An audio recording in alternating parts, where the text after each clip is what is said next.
Hi go-getters, welcome to my first YouTube video.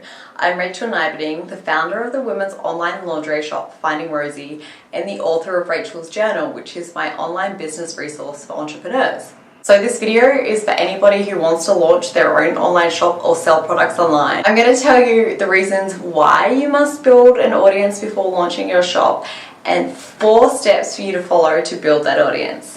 So some reasons why you want to build the audience before launching is because it can feel so demotivating and uninspiring if no one is excited about your products that you're launching, if there's no audience or anyone there for you to tell. Another reason is because sales will come in a lot slower than you hope for if there's no one excited about your products. You just need to go have a look at the Shopify forums to see that there's over 30,000 threads started with people saying help, no sales, traffic, no sales. When you launch your online shop or business, you have to start your brand from scratch. That's your whole brand equity. In order for people to want to buy from you, they need to know, like, and trust you or the brand.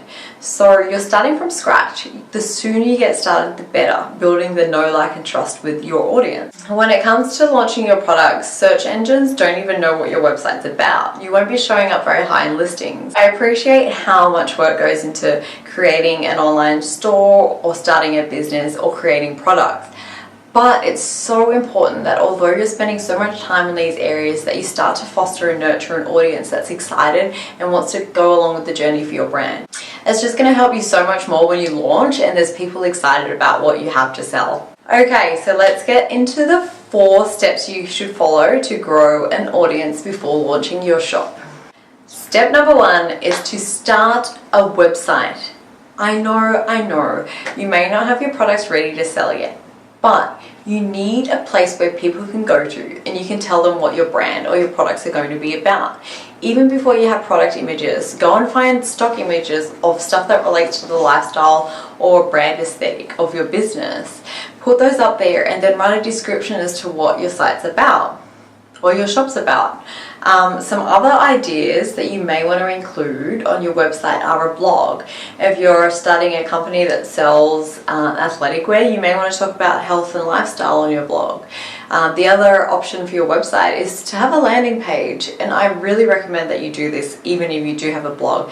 And the landing page is where people can go and hand over their email address and sign up to be the first in the know about your product launch or your shop launch.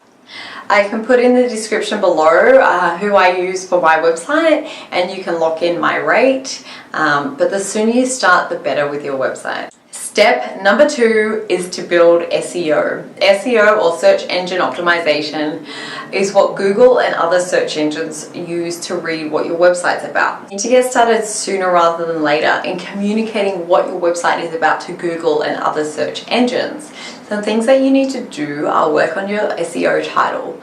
For example, when I type Finding Rosie into Google, I don't just see Finding Rosie. The whole title includes Women's Online Lingerie Shop, because that's what my brand is about, that's what the site's about, and that's what I want to be found for.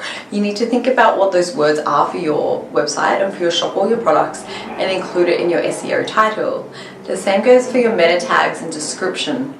So you need to think of the keywords that you want people to search for and then find your website for, and make sure those are in the description. Another SEO tip is to, whenever you have images that you're going to load to your website or your shop, you want to make sure that the file name on your computer includes your brand's name and other keywords related to the product or to the image itself. You want to also, when you load the product to your website, include those keywords in the alt description, and this helps communicate with Google and Google Images search what that image is about, because you may find that some customers come to your website via image search. Step number 3, this is a fun one, and that's getting active on social media.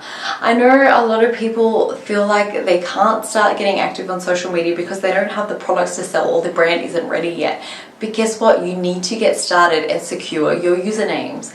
So if you've come up with your brand name, one of the important steps is to make sure that you can get onto Instagram, Pinterest, and any other platform you're going to use and secure your username and handle. One of the platforms I highly recommend for anybody with an online store is Pinterest.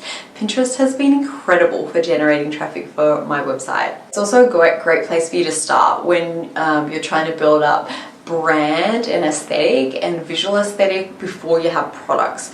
You can create boards related to your brand's lifestyle and pin from other users and start getting active on the platform. So by the time you launch, you already have an audience on Pinterest and you already have some people they may potentially repin your pins.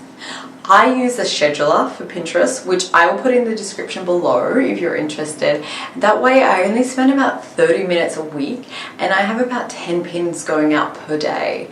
That's all it takes. You just sit down in one block amount of time, schedule all your pins, there you go. Next platform I think is essential for any online store is Instagram. It's a fantastic platform and don't be shy about getting started on here before your shop is ready. Actually, you must. Go in there, get your username you want to use, write a description as to what your brand is about, and then start engaging with other users on the platform. You should get out there and follow people that are in the industry that you're in, influencers that you may want to work with, other brands that are related to your product.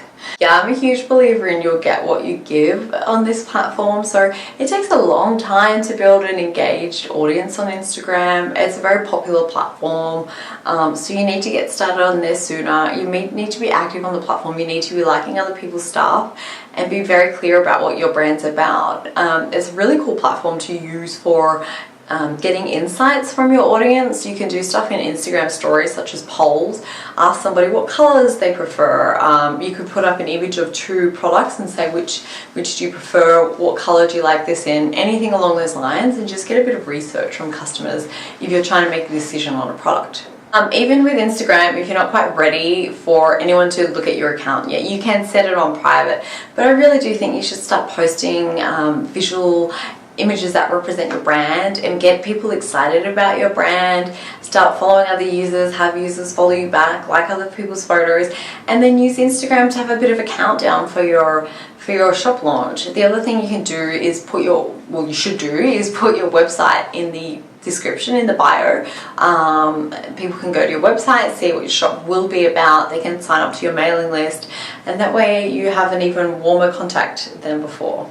Step number 4, very important, is that you start an email list. Yes, I know it sounds crazy, you don't have emails to send to people, but you want to think about your email list as one of your most important assets as time goes by. When I send out emails now, I can actually see the dollar value generated by the emails. It's such a fantastic asset for online stores. The reason I love email is because you never know what's going to happen with platforms like Instagram's algorithm. And with an email list, it doesn't really matter because when you send your email, you can dictate what time you send it to the subscriber and you know that it will be sent to them at that time. You can see how many people have opened the email, and these are the people that are the warmest to your brand. If someone wants to hand over their email, they're definitely interested in what you have going on, and they're most likely to be customers over the long term. This relates back to why you need to start your website as soon as possible, because on your website is where you can have a space for people to sign up to your mailing list. With that list, you want to build some excitement and some hype around your brand and your products that are launching. So definitely let people know a week out, the day before and on the day when your product or your shop is going to launch. In summary, no matter what industry or niche that your products or site will be in, you will need an audience in order to have sales and grow your business.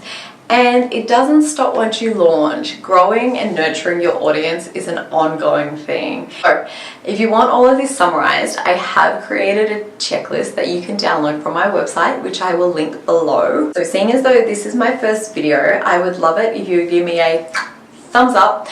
Please comment below if there's anything you'd like to see in future videos, and of course subscribe so you don't miss out.